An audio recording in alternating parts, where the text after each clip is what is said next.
ลองจินตนาการดูนะครับว่าถ้าเช้านี้คุณตื่นมาแล้วตัดสินใจว่า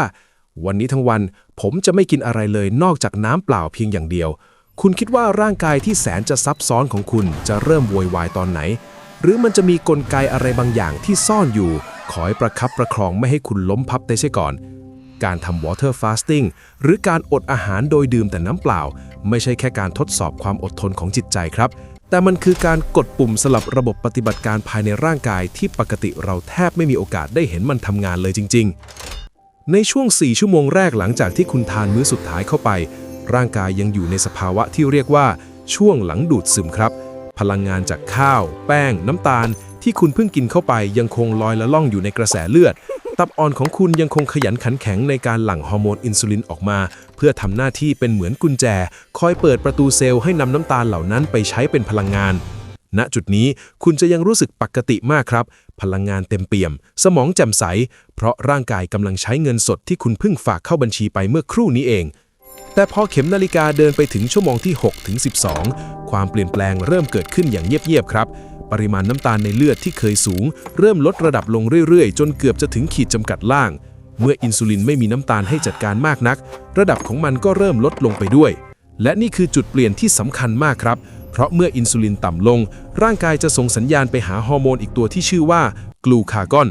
เจ้าตัวนี้ทำหน้าที่ตรงกันข้ามกับอินซูลินเลยครับมันจะทำหน้าที่ไปเคาะประตูตับแล้วบอกว่าเฮ้ยเงินสดในกระแสเลือดเริ่มหมดแล้วนะช่วยเอาเงินออมที่เราฝากไว้ในรูปแบบของไกลโคเจนออกมาใช้หน่อยไกลโคเจนก็คือแป้งที่ถูกสะสมไว้ในตับและกล้ามเนื้อครับเปรียบเสมือนแบตเตอรี่สำรองก้อนแรกที่ร่างกายเตรียมไว้ในช่วงเวลานี้คุณอาจจะเริ่มรู้สึกท้องร้องโครกครากหรือเริ่มมีอาการหิวโหยที่เรียกว่าแฮงครีหรือหิวจนโมโหสาเหตุที่เป็นแบบนั้นเพราะฮอร์โมนเกรลินหรือฮอร์โมนแห่งความหิวเริ่มทำงานเหมือนเสียงนาฬิกาปลุกที่ดังขึ้นเรื่อยๆเพื่อกระตุ้นให้คุณออกไปหาของกิน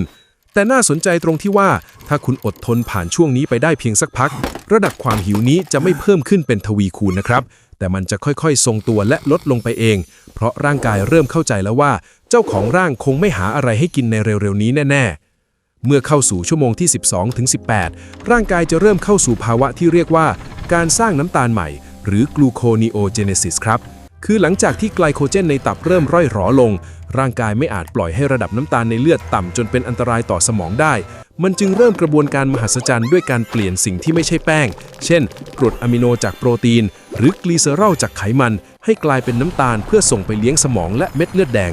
กระบวนการนี้เหมือนการที่โรงไฟฟ้าเริ่มมองหาเชื้อเพลิงทางเลือกอื่นมาเผาไหม้เพื่อให้ระบบยังเดินต่อไปได้ความว้าวจะเริ่มชัดเจนขึ้นเมื่อคุณเดินทางมาถึงชั่วโมงที่18 ถึง 24ครับตอนนี้ระดับอินซูลินของคุณจะต่ำลงอย่างมากซึ่งเป็นสภาวะที่หาได้ยากในโลกปัจจุบันที่เรากินกันแทบจะตลอดเวลาเมื่ออินซูลินต่ำลงร่างกายจะได้รับสัญญาณว่าถึงเวลาปลดล็อกถังน้ำมันสำรองขนาดใหญ่แล้วนั่นก็คือไขมันสะสมตามส่วนต่างๆของร่างกายครับตับจะเริ่มเปลี่ยนกรดไขมันให้กลายเป็นสารให้พลังงานที่เรียกว่าคีโตนซึ่งเจ้าคีโตนนี้เองเป็นแหล่งพลังงานชั้นยอดของสมองมันทำให้คนส่วนใหญ่ที่ทำ water fasting ในช่วงแรกๆรู้สึกว่าสมองเริ่มโล่งขึ้นโฟกัสได้ดีขึ้นอย่างน่าประหลาดใจแต่ในขณะที่ร่างกายกำลังพยายามปรับตัวอยู่นี้สิ่งหนึ่งที่เกิดขึ้นขนานกันไปคือร่างกายจะเริ่มขับน้ำและเกลือแร่ออกมาครับเพราะเมื่ออินซูลินต่ำไตจะทำหน้าที่ขับโซเดียมออกมากขึ้นนั่นเป็นเหตุผลว่าทำไมในช่วง24ชั่วโมงแรกน้ำหนักตัวของคุณอาจจะลดลงไปได้ 1-2 กิโลกรัมอย่างรวดเร็วเลยแต่นั่นคือน้ำและเกลือแร่ล้วนๆเลยครับไม่ใช่ไขมันทั้งหมดที่หายไปในข้ามคืนในขั้นตอนนี้หลายคนอาจจะเริ่มปวดหัวตุบๆใจสั่นหรืออ่อนเพลียซึ่งมักจะเกิดจากการสูญเสียสมดุลเกลือแร่นั่นเอง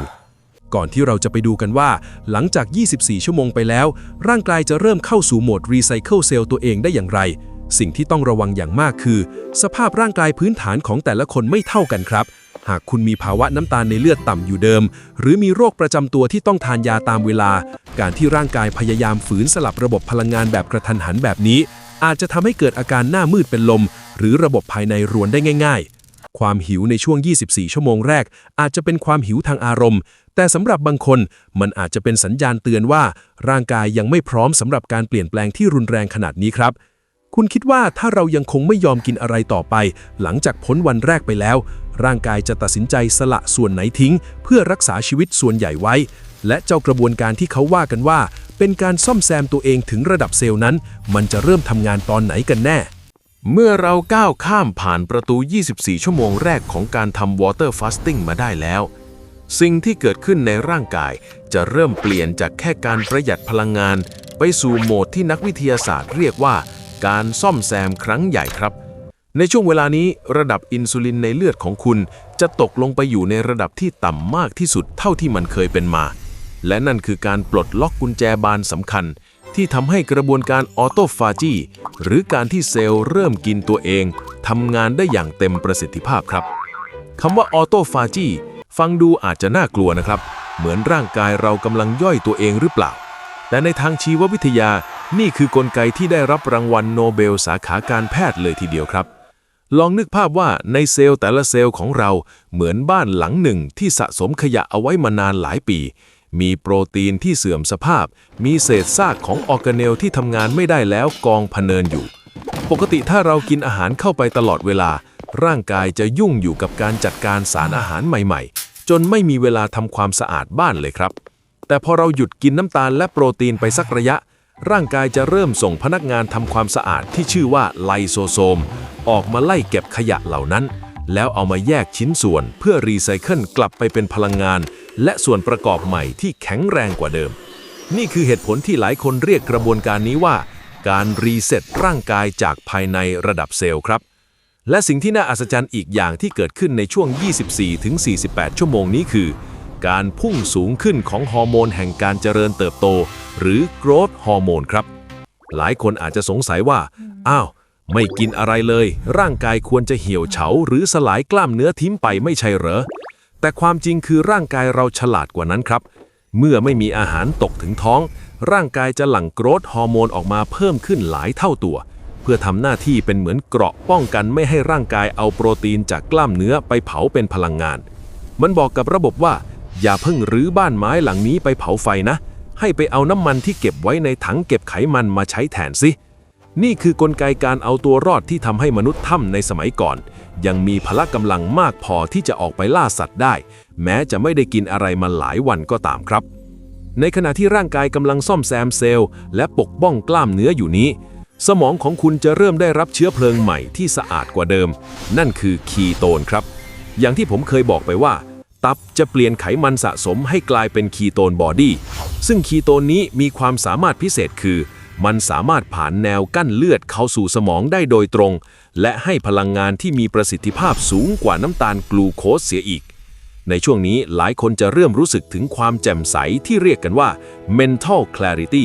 คือสมองจะโฟกัสได้นิ่งขึ้นความคิดจะเฉียบคมขึ้นเพราะร่างกายกำลังหลั่งสารที่ชื่อว่า BDNF ซึ่งเป็นเหมือนปุ๋ยบำรุงเซลล์ประสาทออกมาเพื่อช่วยให้สมองทำงานได้ดีที่สุดในสภาวะที่ต้องเอาชีวิตรอดอย่างไรก็ตามแม้ว่าข้างในจะดูเหมือนกำลังมีการบูรณะครั้งใหญ่แต่สภาพภายนอกของคุณอาจจะไม่ได้รู้สึกสดชื่นขนาดนั้นครับในช่วงวันที่2ของการอดอาหารหลายคนจะเจอสิ่งที่เรียกว่าไข้คีโตหรือคีโตฟลูคุณอาจจะรู้สึกปวดหัวตึ๊บๆอ่อนเพลียเหมือนจะเป็นไข้หรือบางคนอาจจะมีกลิ่นปากที่คล้ายกับกลิ่นผลไม้หมักซึ่งเกิดจากการที่ร่างกายขับสารอะซิโตนออกมาทางลมหายใจอาการเหล่านี้เป็นสัญญาณบอกว่าร่างกายกำลังพยายามปรับตัวจากการใช้แป้งมาใช้ไขมันอย่างหนักและระดับเกลือแร่ในเลือดอาจจะเริ่มไม่สมดุลจุดนี้เองครับที่เป็นจุดอันตรายสำหรับบางกลุ่มที่ต้องระวังเป็นพิเศษโดยเฉพาะคนที่มีภาวะกรดยูริกในเลือดสูงหรือเป็นเกาต์เพราะเมื่อร่างกายสลายไขมันมาเป็นพลังงานและขับคีโตนออกมาทางไตเจ้าคีโตนนี้จะไปแย่งช่องทางการขับถ่ายกับกรดยูริกทำให้ยูริกถูกขับออกได้น้อยลงและอาจจะไปสะสมตามข้อจนเกิดอาการเกาต์กำเริบอย่างรุนแรงได้หรือในกลุ่มคนที่มีปัญหาเรื่องนิ่วในถุงน้ำดีการที่ถุงน้ำดีไม่ได้บีบตัวเพื่อย่อยไขมันจากอาหารเป็นเวลานานอาจจะทำให้น้ำดีข้นตัวจนกลายเป็นนิ่วหรือเกิดการอักเสบได้ง่ายขึ้นนอกจากนี้สำหรับใครที่มีประวัติเรื่องความผิดปกติในการกินหรือมีร่างกายที่ผอมบางเกินไปการทำ water fasting ที่นานเกินไปอาจจะส่งผลเสียต่อระบบฮอร์โมนโดยเฉพาะในผู้หญิงซึ่งอาจจะทำให้รอบเดือนผิดปกติได้นอกจากเรื่องโรคประจำตัวแล้ว สิ่งที่น่ากังวลที่สุดในช่วงที่ร่างกายกำลังทำความสะอาดตัวเองอย่างเข้มข้นนี้คือความเสี่ยงต่อภาวะที่เรียกว่าอิเล็กโทรไลต์ไม่สมดุลครับการดื่มแต่น้ำเปล่าในปริมาณที่มากเกินไปอาจจะไปเจือจางโซเดียมโพแทสเซียมและแมกนีเซียมในเลือดให้ต่ำลงถึงขีดอันตรายซึ่งอาจจะทำให้เกิดอาการตะคริวตามตัวใจสั่นหรือถ้ารุนแรงกว่านั้นอาจจะส่งผลต่อการเต้นของหัวใจได้ดังนั้นการฟังเสียงร่างกายในช่วงเวลานี้จึงสำคัญที่สุดครับถ้าความหิวเริ่มเปลี่ยนเป็นความเจ็บปวดหรือความเพลียเริ่มเป็นความมืดหน้ามืดซ้ำๆนั่นอาจจะเป็นสัญญาณบอกว่าร่างกายของคุณกำลังบอกให้หยุดก่อนที่จะไปถึงจุดที่มันแบกรับไม่ไหวคุณลองนึกภาพดูสิครับว่าถ้าเราปล่อยให้กระบวนการซ่อมแซมนี้ดำเนินต่อไปจนถึงวันที่3หรือวันที่4ร่างกายจะขุดเอาขยะส่วนไหนออกมาทิ้งอีกและเมื่อถึงเวลาที่เราจะต้องกลับมาทานอาหารมื้อแรกจริงๆมันจะเกิดอะไรขึ้นกับระบบย่อยอาหารที่หยุดพักไปนานและทำไมมื้อแรกที่ดูเหมือนจะเป็นรางวัลกลับกลายเป็นช่วงเวลาที่อันตรายที่สุดของการทำ water fasting ได้อย่างไม่น่าเชื่อครับเดินทางมาถึงช่วงเวลาที่หลายคนเรียกว่าเป็นจุดพีคที่สุดของการทำ water fasting แล้วนะครับนั่นคือช่วงหลังจาก48ชั่วโมงเป็นต้นไปจนถึงประมาณวันที่3หรือวันที่4ของการอดอาหารในช่วงนี้ร่างกายของคุณจะเข้าสู่สภาวะที่เรียกว่าการผลัดใบของระบบภูมิคุ้มกันครับงานวิจัยบางชิ้นชี้ให้เห็นว่าเมื่อเราอดอาหารนานพอร่างกายจะเริ่มทำลายเซลล์เม็ดเลือดขาวที่เก่าและเสื่อมสภาพทิ้งไปในปริมาณที่มากเพื่อเป็นการประหยัดพลังงานแต่สิ่งที่น่าทึ่งคือพอกระบวนการนี้เกิดขึ้นมันจะไปกระตุ้นเซลล์ต้นกำเนิดหรือสเต็มเซลล์ให้ตื่นตัวขึ้นมาเพื่อเตรียมพร้อมสำหรับการสร้างระบบภูมิคุ้มกันชุดใหม่ที่แข็งแรงกว่าเดิมขึ้นมาทดแทนทันทีที่เรากลับมาทานอาหารอีกครั้งในช่วงวันที่3นี้ระดับการซ่อมแซมเซลล์หรือออโทฟาจีจะพุ่งขึ้นสู่จุดสูงสุดขยะโปรตีนที่ค้างอยู่ในเซลล์สมองหรือตามหลอดเลือดจะถูกกวาดล้างอย่างเข้มข้นร่างกายตอนนี้เหมือนโรงงานที่หยุดสายพานการผลิตทั้งหมดเพื่อทำบิ๊กคลีนนิ่งเดย์ครั้งใหญ่ที่สุดในรอบปีความรู้สึกหิวโหยแบบรุนแรงมักจะหายไปเกือบหมดสิ้นแล้วครับเพราะสมองปรับตัวเข้ากับพลังงานจากคีโตนได้อย่างสมบูรณ์แบบ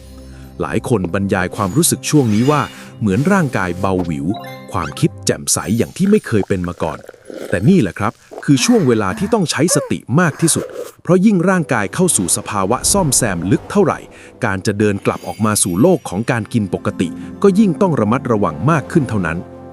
อันตรายที่น่ากลัวที่สุดของการทำ water fasting ระยะยาวไม่ใช่ตอนที่เรากำลังอดนะครับแต่มันคือตอนที่เราเริ่มกลับมากินมื้อแรกนั่นเองมีสภาวะหนึ่งที่ทางการแพทย์กังวลมากเรียกว่า refeeding syndrome ลองนึกภาพตามนะครับว่าหลังจากที่คุณหยุดกินมาหลายวันระบบย่อยอาหารของคุณเหมือนโรงงานที่ปิดไฟมืดสนิทพนักงานแยกย้ายกันไปพักผ่อนเอนไซม์ย่อยอาหารหยุดผลิตลำตับและตับอ่อนอยู่ในโหมดประหยัดพลังงานสุดขีดแถมระดับเกลือแร่ในกระแสเลือดเช่นฟอสฟอรัสโพแทสเซียมและแมกนีเซียมก็อยู่ในระดับที่ต่ำและหมุนเวียนอยู่แค่พอกล่อมแกล้มถ้าในมื้อแรกที่คุณหยุดอดคุณตัดสินใจกินพิซซ่าถาดใหญ่ดื่มน้ำหวานหรือทานข้าวสวยร้อนๆในปริมาณมากทันทีที่น้ำตาลเข้าสู่ร่างกายตับอ่อนจะตกใจแล้วรีบปั๊มอินซูลินออกมาจำนวนมหาศาลเพื่อจัดการกับน้ำตาลนั้นเจ้าอินซูลินนี่แหละครับที่ทำหน้าที่เป็นหัวหน้าคนงานสั่งให้เซลล์ทั่วร่างกายเปิดประตูรับเอาเกลือแร่ที่เหลืออยู่น้อยนิดในกระแสเลือดพุ่งพรวดเข้าไปในเซลล์พร้อมกับน้ำตาลผลที่ตามมาคือระดับเกลือแร่ในเลือดจะตกหวบลงอย่างรุนแรงในเวลาเพียงไม่กี่นาทีซึ่งสภาวะนี้อาจส่งผลให้หัวใจเต้นผิดจังหวะปอดล้มเหลวหรือในกรณีที่เลวร้ายที่สุดอาจถึงขั้นเสียชีวิตได้เลยครับนี่คือเหตุผลว่าทำไมการจบการอดอาหารจึงสำคัญพอหรืออาจจะสำคัญกว่าตอนที่อดเสียอีกดังนั้นกฎเหล็กของการจบ water fasting คือต้องค่อยเป็นค่อยไปและใจเย็นที่สุดครับมื้อแรกหลังจากอดอาหารมานานควรเริ่มด้วยสิ่งที่ย่อยง่ายที่สุดและไม่กระตุ้นอินซูลินแรงๆเช่นน้ำต้มกระดูกหรือน้ำซุปใสๆที่มีเกลือแร่หลงเหลืออยู่บ้างเพื่อให้ระบบย่อยอาหารค่อยๆตื่นจากการหลับไหลหลังจากนั้นอีก 2-3 ชั่วโมงอาจจะตามด้วยไข่ต้มสักฟองหรืออะโวคาโดชิ้นเล็กๆซึ่งเป็นไขมันดีและโปรตีนที่ไม่ทำให้น้ำตาลในเลือดพุ่งสูงเกินไปครับเราต้องให้เวลาร่างกายในการสร้างเอนไซม์ย่อยอาหารกลับคืนมาซึ่งปกติ จะใช้เวลาประมาณครึ่งหนึ่งของจำนวนวันที่คุณอดไปครับ เช่น ถ้าคุณอดมา 3 วัน คุณควรใช้เวลาอย่างน้อย 1 วันครึ่งในการค่อยๆ ปรับอาหารให้กลับมาเป็นปกติ ที่สำคัญที่สุด ผมต้องขอย้ำเตือนด้วยความห่วงใยครับว่า Water Fasting ไม่ใช่กิจกรรมสำหรับทุกคน และไม่ใช่ทางลัดในการลดน้ำหนักที่ยั่งยืน หากเรายังไม่มีพื้นฐานการกินที่ดี กลุ่มคนที่ไม่ควรทำอย่างเด็ดขาดคือ เด็กและเยาวชนที่กำลังเจริญเติบโต หญิงตั้งครรภ์หรือกำลังให้นมบุตร คนที่มีดัชนีมวลกายต่ำกว่าเกณฑ์ หรือมีประวัติความผิดปกติในการกิน eating disorders เพราะอาจจะไปกระตุ้นพฤติกรรมการอดและตะบะแตกในภายหลังได้ รวมถึงคนที่มีโรคประจำตัวร้ายแรง เช่น โรคไต โรคหัวใจ หรือเบาหวานประเภทที่ 1 ซึ่งต้องพึ่งพาอินซูลิน การทำ water fasting โดยไม่มีการดูแลจากแพทย์ผู้เชี่ยวชาญ อาจกลายเป็นอันตรายถึงชีวิตได้ทันทีครับ สุดท้ายนี้ ร่างกายของมนุษย์เราเป็นกลไกที่อัศจรรย์และมีความสามารถในการเยียวยาตัวเองที่น่าทึ่งมากครับ การทำ water fasting เป็นเพียงเครื่องมือหนึ่งที่ช่วยให้เราได้กลับมาเชื่อมต่อกับกลไกธรรมชาตินั้น ให้โอกาสร่างกายได้หยุดพักจากการจัดการสารอาหารที่ล้นเกิน และหันมาซ่อมแซมส่วนที่สึกหรอ แต่ทุกอย่างต้องอยู่บนพื้นฐานของความพอดีและความเข้าใจที่ถูกต้องครับ อย่าฝืนร่างกายเพียงเพราะอยากเห็นตัวเลขบนตาชั่งลดลงอย่างรวดเร็ว เพราะสุขภาพที่ดีจริงๆไม่ได้สร้างได้จากการหยุดกินเพียงแค่ไม่กี่วัน แต่เกิดจากการที่เราเข้าใจและดูแลร่างกายอย่างสม่ำเสมอในทุกๆวันที่เหลือของชีวิตครับ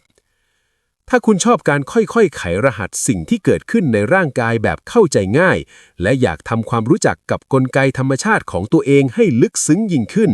ฝากกดติดตามช่องไขรหัสร่างมนุษย์ไว้ด้วยนะครับ